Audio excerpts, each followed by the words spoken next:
Break के बाद स्वागत है आपका। लगातार जारी है बीपी गंगा पर ये महा कवरेज, क्योंकि आज है छठे चरण के चुनाव के लिए आखिरी दौर चुनाव प्रचार के लिए। सीधा आपको बलिया लिए चलते हैं, जहां बेलतरा से सपा अध्यक्ष अखिलेश यादव संबोधित कर रहे हैं। भरा हुआ है, पीछे छतें भरी हुई हैं, छतें, दीवार और गली भरी हुई है।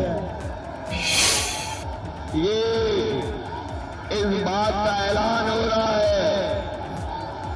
कि बीजेपी की अब जमानत नहीं बचने वाली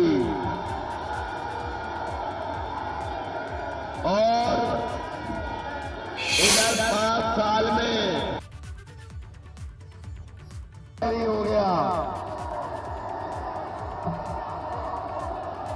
ये हमारे नौजवान 5 साल से इंतजार कर रहे थे कि इन्हें नौकरी मिलेगी। बताओ 5 साल और इंतजार तो नहीं करोगे? ये जो गर्मी निकालने वाली बात कह रहे थे, जो गर्मी निकालना चाहते थे, मुझे तो ऐसा लग रहा है बलिया वाले इस बार बीजेपी की भाप निकाल देंगे। भाप जो गर्मी निकाल रहे थे उनकी भाप निकाल देंगे और 5 चरण का वोट पड़ने के बाद बीजेपी ठंडी हो गई कि नहीं ठंडी हो गई? इनके नेताओं के झंडे उतर गए, गाड़ियों से झंडे उतर गए। मैं आपसे कह के जा रहा हूं, समाजवादी सरकार बनेगी तो जो गर्मी निकाल रहे थे, मैं उनको कहना चाहता हूं कि समाजवादी सरकार बनेगी तो फौज में और पुलिस में भर्ती निकालने का काम समाजवादी लोग करेंगे। 3 साल से फौज में भर्ती नहीं हुई, हमारे नौजवानों की उम्र बढ़ गई। अगर हमें आयु सीमा की भी छूट देनी पड़ेगी तो छूट देने का काम करेंगे। ये हमारे 2015 के भर्ती वाले हैं, ये मेडिकल में निकाल दिए गए और आर्चर में भी।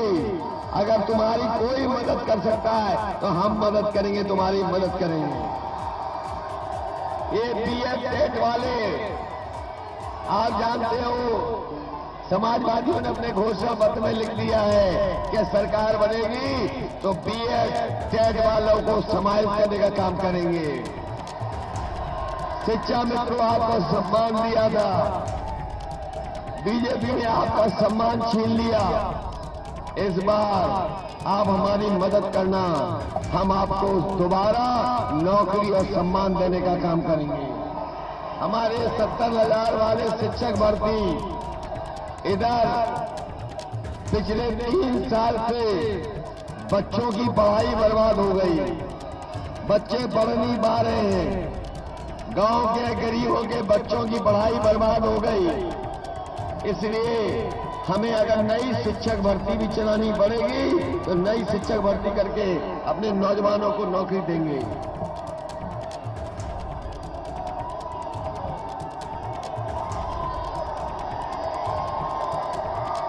इस बार तो कमाल हो गया।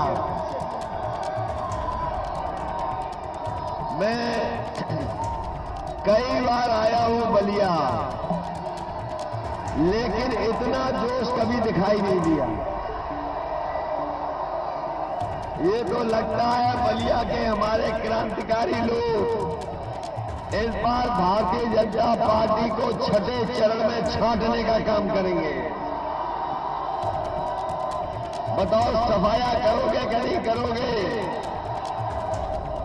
इनके नेता आपने देखे होंगे जो वोट मांगने आ रहे हैं। कई जगह इनके बीजेपी के प्रत्याशी दंडवत होकर के वोट मांग रहे हैं, कुछ कान पकड़ करके उठक बैठक लगा रहे हैं, कुछ लोग तेल मालिश कर करके वोट मांग रहे हैं।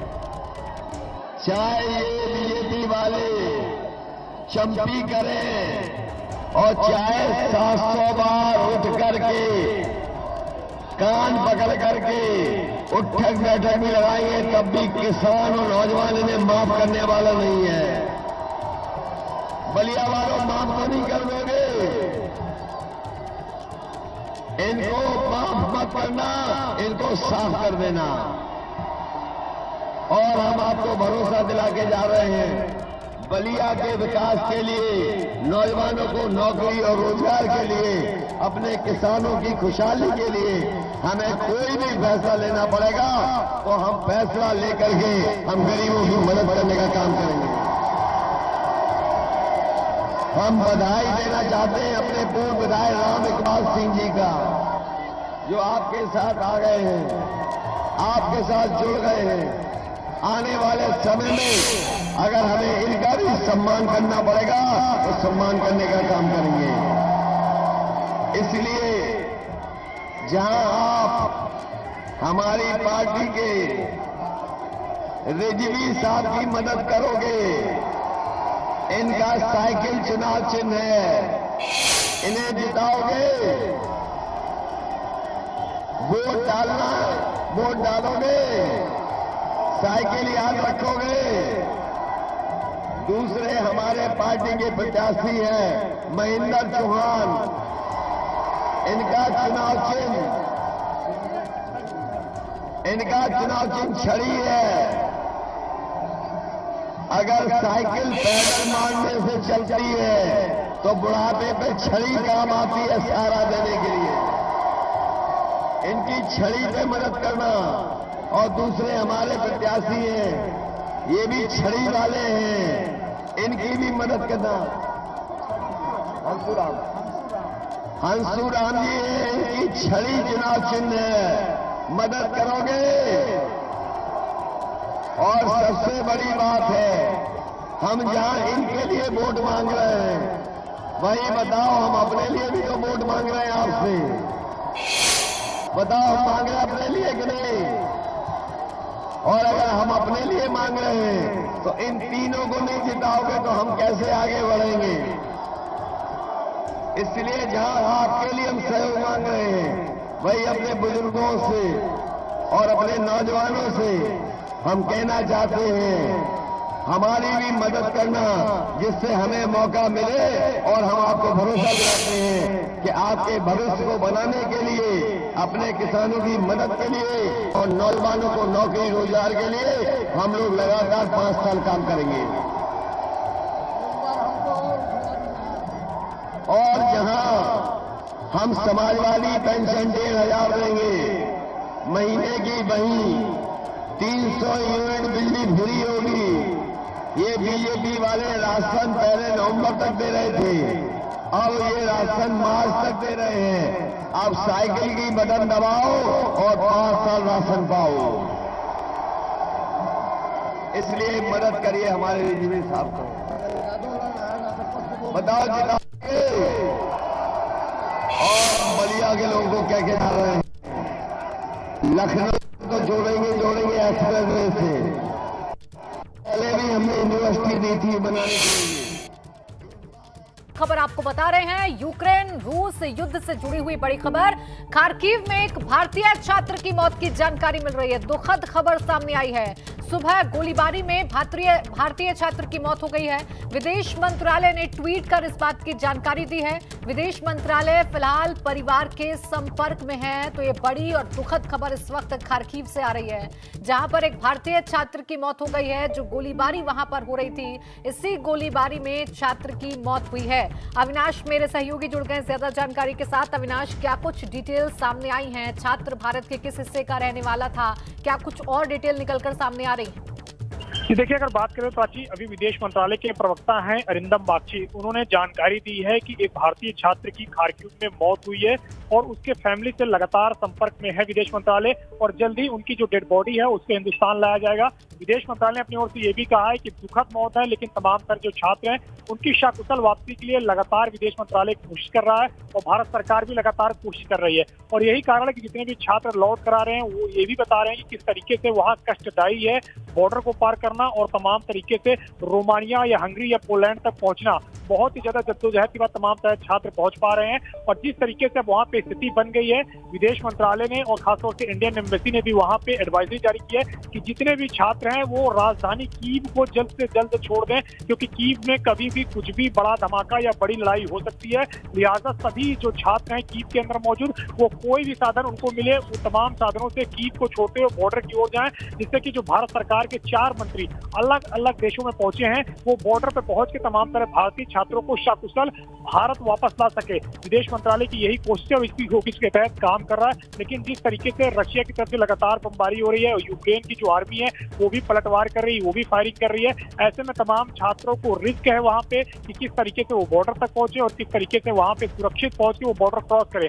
उसी कड़ी में आज एक छात्र शेलिंग के जद में आ गया, जिससे उसकी मौत हो गई है। दुखद मौत ये हुई है, लेकिन विदेश मंत्रालय ने उसके शव को अपने कब्जे में ले लिया और जल्दी उसके शव को भारत लाया जाएगा और परिवार को इत्तला कर दिया गया। परिवार से लगातार बातचीत जारी है, लेकिन जिस तरीके से पैनिक फैला हुआ और आज जिस तरीके से एक दुखद निधन हुआ है, जाहिर तौर से बात है कि इसके बाद पैनिक और फैलेगा। विदेश मंत्रालय की कोशिश है कि जल्द से जल्द सभी छात्रों को वहां से रेस्क्यू किया जाए, वहां से निकाला जाए।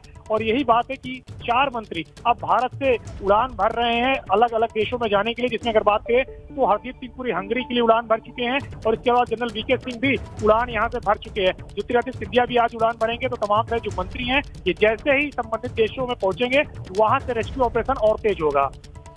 बिल्कुल, देखिए रेस्क्यू ऑपरेशन तो तेज होगा अविनाश। ये दुखद खबर आज पूरे देश के सामने आई है, लेकिन सवाल ये है कि जो लोग फंसे हुए हैं कीव में, खार्किव में, और छात्र जिस तरीके से बता रहे हैं बॉर्डर तक वो पहुंचेंगे कैसे? इसके लिए क्या व्यवस्था की जा रही है? इसके लिए क्या रास्ता निकाला जा रहा है? देखिए, अगर बात करें तो भारत के जो लोकल अथॉरिटीज के वहां संपर्क है, उनसे संपर्क करके लगातार भारत वहां से छात्रों को निकालने की कोशिश कर रहा है। इंडियन एम्बेसी भी अपनी ओर से कोशिश कर रही है और इसके साथ साथ जो भारत के यूक्रेन से और रशिया से संबंध है उनका भी फायदा उठाने की कोशिश की जा रही है और इन अथॉरिटी से भी बात करके वहां से छात्रों को सकुशल निकालने की कोशिश की जा रही है। कल कीव से एक स्पेशल ट्रेन चलवाई थी भारत सरकार ने यूक्रेन से रिक्वेस्ट करके, जहां से तमाम सारे छात्रों को पश्चिम छोर में पहुंचाने का काम किया गया था। लेकिन अभी भी बहुत सारे छात्र फंसे हुए हैं, उनको निकालने के लिए विदेश मंत्रालय लगातार प्रयास कर रहा है। उनमें से कई छात्र ऐसे हैं जिनके मोबाइल तक स्विच ऑफ हो गए हैं, क्योंकि वो लगातार पैदल ट्रेवल कर रहे हैं या बंकर में हैं, वो अपना मोबाइल नहीं चार्ज कर पा रहे हैं। बिल्कुल जाहिर सी बात है विनाश, और इसीलिए चिंताएं भारत में बढ़ रही हैं और इसीलिए तमाम जो भारत है वो ये भी दुआ कर रहा है कि जल्द से जल्द वहां फंसे हुए छात्र सकुशल वापस आ जाएं। शुक्रिया आपका अविनाश तमाम जानकारी के लिए। तो ये बड़ी और दुखद खबर आज सामने आई है, जहां शेलिंग की जद में एक छात्र आ गया और उसकी मौत की जानकारी सामने आई है।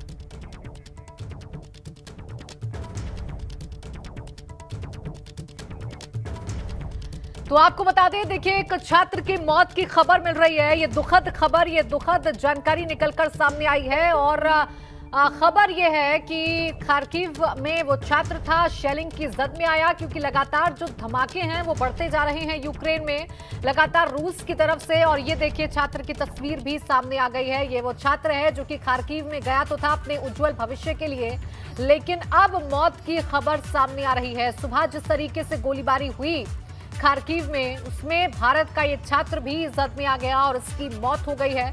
विदेश मंत्रालय फिलहाल छात्र के परिवार के संपर्क में है, ऐसी जानकारी मिल रही है।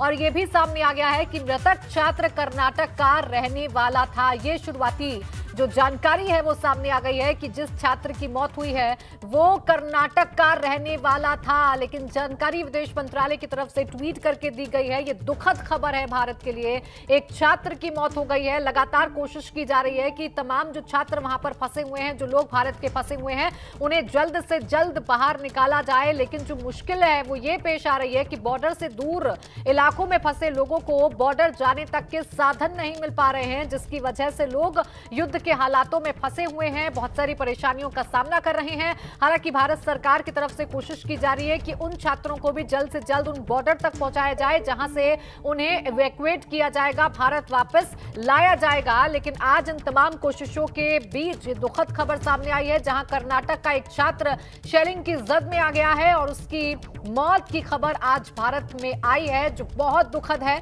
मृतक छात्र कर्नाटक का रहने वाला था, यह भी जानकारी निकलकर सामने आई है।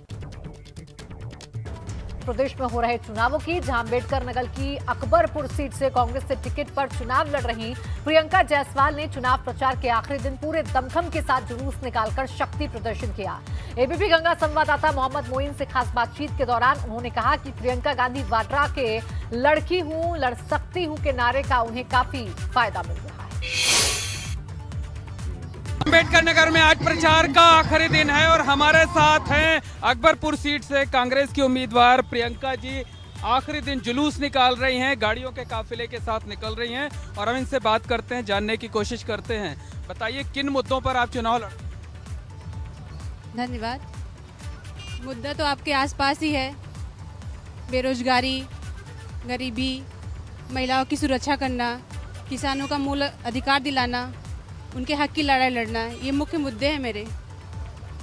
प्रियंका जी ने नारा दिया है लड़की हूँ लड़ सकती हूँ, तो उसका कितना फायदा आपको मिल सकता है? महिलाएं आधी आबादी आपका साथ दे रही हैं क्योंकि आप खुद भी महिला। ये नारा महिलाओं में एक जान फूंक दी है। पूरा समर्थन मुझे मिल रहा है महिलाओं का, 100% समर्थन मिल रहा है महिलाओं का मुझे। किस पार्टी या किस उम्मीदवार से अपना मुकाबला आप मानती हैं? मेरा मुकाबला किसी पार्टी से नहीं है, सबका मुकाबला मुझसे है। प्रियंका जायसवाल जी जो कि प्रचार कर रही, अंतिम दिन जो है बड़ा एक रोड शो टाइप का ये है, इनका जुलूस है, रोड शो है, वाहनों के काफिले के साथ लगातार आगे बढ़ रही हैं। अकबरपुर विधानसभा सीट में लगातार ये घूम रही हैं और दोपहर के वक्त इनका ये प्रचार शुरू हुआ है। शाम 5 बजे तक अलग अलग इलाकों में प्रियंका जायसवाल जाएंगी और आगे की तरफ देखिए ये एक गाना बज रहा है, इस पर लड़की हूँ लड़ सकती हूँ, इस प्रचार वाहन पर, और ये गाना जो बज रहा है और पीछे की तरफ वाहनों की लंबी कतार लगी हुई है। प्रियंका जायसवाल के साथ शक्ति प्रदर्शन कर रही हैं कांग्रेस की उम्मीदवार प्रियंका जायसवाल। अपने सहयोगी यज्ञेश त्रिपाठी और कैमरामैन रोहित श्रीवास्तव के साथ मोहम्मद मोइन, एबीपी गंगा, अम्बेडकर नगर।